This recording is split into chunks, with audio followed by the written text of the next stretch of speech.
Jungkook 2024 সালে যখন BTS army হই তখন 2025 সালের জন্য অপেক্ষা করি, কারণ 2024 সালে আর্মি হয়ে শুনেছি আপনারা মিলিটারিতে, তাই 2025 সালের জন্য অপেক্ষা করি। আর আপনারা যখন 2025 সালে ফিরে আসেন তখন মনে হয় এই সালটা যেন শেষ না হয়, আটকে যাক এই সালে।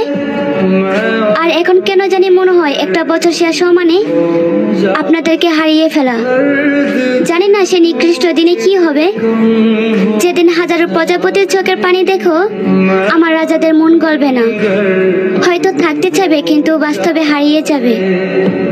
তারপর এক কালবৈশাখী জ্বরের মতন 7টি রানী এসে বলবে এই 7টি রাজা শুধু একান্তই তাদের।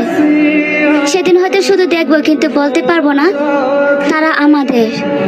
জানো জাংকুক, আমারও চাই আপনারা বিয়ে করে সুখে থাকেন, কিন্তু এই বেহায়া মন বলে আমাদের হয়ে থেকে গেলে